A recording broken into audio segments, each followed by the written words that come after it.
আসসালামু আলাইকুম এভরিওয়ান, সবাই কেমন আছেন? আজকে আপনাদেরকে রান্না করে দেখাবো শীতের খুবই মজার একটা মাংস হলো হাঁসের মাংস। তাও যদি নতুন আলু দিয়ে ঝোল রান্না করা হয় কেমন হয়। তবে আজকের হাঁসটা ছিল ডিম পাড়া হাঁস। এটা খেতে অনেক মজা। আমাদের ভাগ্য ভালো, একটা ডিম পাড়া হাঁস পেয়েছি। অবশ্য যে ভদ্রলোক বিক্রি করেছে সেও জানতো না এটা যে ডিমওয়ালা হাঁস, কাটার পর বুঝতে পেরেছে। যাক, অনেক বসে বসে বিয়ের আগে বাবার বাড়িতে খেয়েছি ডিম পাড়া হাঁসের মাংস, এরপর আর খাওয়া হয়নি। শহরে আসলে এটা পাওয়া যায় কমই, গ্রামে খুঁজলে পাওয়া যায়, শহরে পাওয়া যায় কম। তা আমি এখানে নিয়ে নিচ্ছি হাঁসের মাংস এবং ডিম সব এবং 500 গ্রাম আলু। আলুটা একটু বেশি দিচ্ছি যেহেতু নতুন আলু এমন খেতে অনেক ভালো লাগে। কড়াইতে আমি তেল দিয়ে একটু হলুদ লবণ দিয়ে আলুগুলো ভেজে নিচ্ছি। আলুগুলো ভেজে নিলে খেতে অনেক ভালো লাগে। আসলে ডিম পাড়া হাঁসের মাংস খেতে কিন্তু অনেক সুস্বাদু। আমার আলুগুলো ভাজা হয়ে গিয়েছে, আমি উঠিয়ে নিয়েছি। এই ফ্রাইং প্যানটার মধ্যে রান্না করব। এখানে হাফ কাপ পেঁয়াজ কুচানো, একটা বড় এলাচ, সবুজ এলাচ 5-6টি, লবঙ্গ, দারচিনি 3-4 পালি, একটা তেজপাতা দিয়ে গরম মশলাগুলো এখন ভেজে নিয়েছি। এখানে একটা কথা বলতে নিয়েছিলাম যে আসলে ডিম পাড়া হাঁস আসলে শহরে কমই পাওয়া যায়, বেশি একটা পাওয়া যায় না। এখানে আমি 3 চামচ আদা রসুন বাটা, এটা হলো মাংসের মশলা। এই মশলাটা আমার হাতে তৈরি করে বাসায় তৈরি করেছি। এটা দিয়ে সব রকমের মাংস এবং বিরিয়ানি রান্না করা যায় মশলাটা দিয়ে।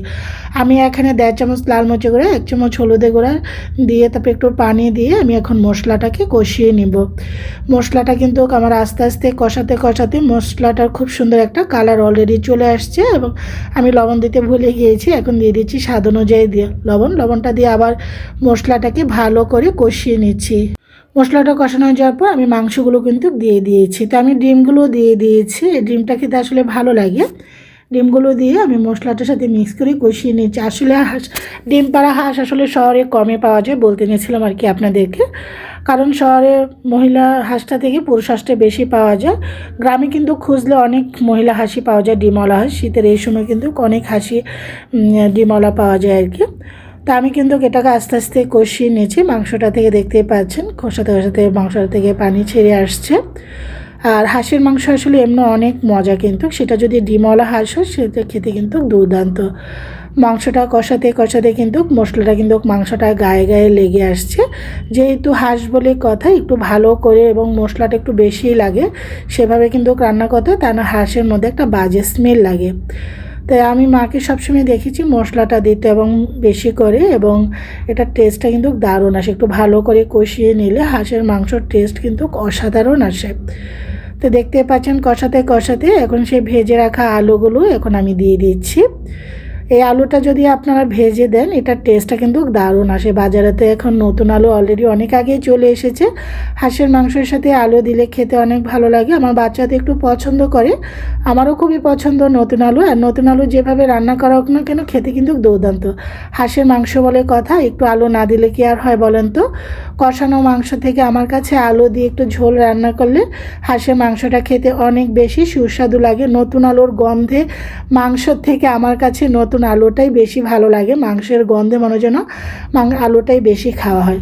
কষাতে দেখতে পাচ্ছেন লালচে কালার চলে আসছে। এখন আমি দিয়ে দিচ্ছি পানি।